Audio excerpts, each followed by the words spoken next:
3 semi त्रिज्या वाले अर्धगोले का आयतन कितना होगा। हेलो डियर्स, डिस्कस कर रहे हैं एप्टीट्यूड और टॉपिक है क्षेत्रमिति, है ना, और मेंसुरेशन जिसे कहते हैं। प्रश्न आरआरबी एनटीपीसी 2022 का है। आरआरबी एनटीपीसी 2022 का, ठीक है।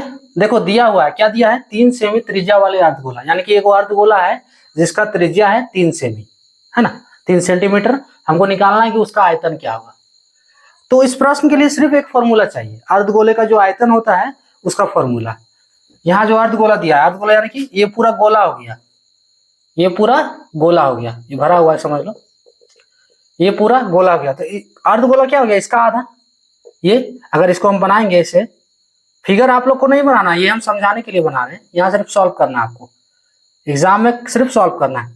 ये अर्धगोला हो गया, त्रिज्या क्या हो गया, ये केंद्र, और केंद्र से परिधि तक का दूरी, ये त्रिज्या कितना दिया है, 3 सेमी दिया है,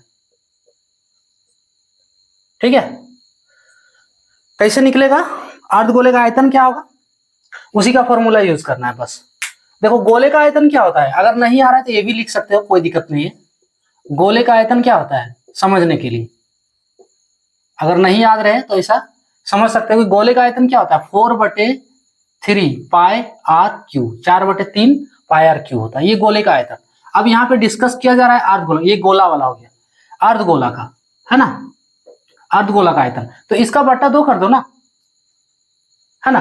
अर्धगोले का आयतन अगर निकालो, अर्धगोले का आयतन, तो क्या होगा, गोले का आयतन का बटा 2 कर दो, सो 4/3 पाई आर क्यू बटे 2 क्या होगा, 4/3 गुने 2 पाई आर क्यू, है ना। कितना हो गया, 2 2 कट गया। सो अर्धगोले का आयतन फाइनली जो हमें मिल रहा है, अर्धगोले का आयतन ये कितना मिला, देखो 2/3, ऊपर 2 बचा, बटे 3 पाई आर क्यू। ये फॉर्मूला यूज करना है नीचे वाला, ठीक है, इसको नहीं यूज कर देना, ये यूज करना है। ये भी सही है, माने ये गोले के लिए है, हमको लगाना है ये वाला, नीचे वाला अर्धगोला का निकालना है। देखो सो वैल्यू बैठाओ अर्धगोले का आयतन के लिए, तो बराबर आयतन को भी मान लो, है ना, 2/3। देखो आर का वैल्यू यहाँ क्या दिया है, 3 सेमी दिया हुआ, आर इक्वल्स टू 3 सेंटीमीटर। तो 3 बैठा दो आर के जगह पे, सो 2/3 पाई 3 का क्यूब, ठीक है, इज इक्वल्स टू, अगर 3 का क्यूब यानी कि 3 गुने 3 गुने 3, है ना। अगर नहीं आ रहा है तो देख सकते हो, 2/3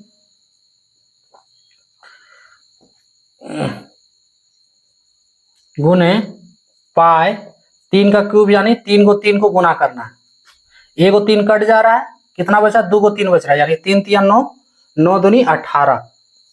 और पाई का वैल्यू डालना नहीं है हमको, क्योंकि ऑप्शन जो है, ऑप्शन को देखते हुए काम कर रहे हैं, तो 18 हो गया ये, और पाई का वैल्यू डालना नहीं, तो 18 पाई सेंटीमीटर क्यूब इसका आंसर, ऑप्शन ए वाला करेक्ट होगा, 18 पाई सेंटीमीटर क्यूब, है ना। क्या करना है, सिर्फ ये फॉर्मूला आना चाहिए। अर्धगोले का आयतन क्या होता है, 2/3 pi r cube, 2/3 pi r cube, ये अर्धगोले का आयतन होता है। अगर ये सब सिर्फ बताने के लिए हम किए हुए हैं, आपको सिर्फ यही बनाना है एग्जाम में। जैसे देखोगे अर्धगोले का आयतन क्या होता है, 2/3 पाई आर क्यू, वैल्यू डालो, आर का वैल्यू दिया है 3, सॉल्व करोगे 18 पाई सेंटीमीटर क्यूब। ये सब आपको करना नहीं, हम बार बार बता रहे हैं, ठीक है, इतना देर का ये कैलकुलेशन नहीं, ये सब जो बताया ये सिर्फ बताने के लिए कि गोला का हो रहा है 4/3, तो अर्धगोला का होगा 2/3। क्लियर, ऑप्शन ए वाला करेक्ट होगा। तो ये था टॉपिक।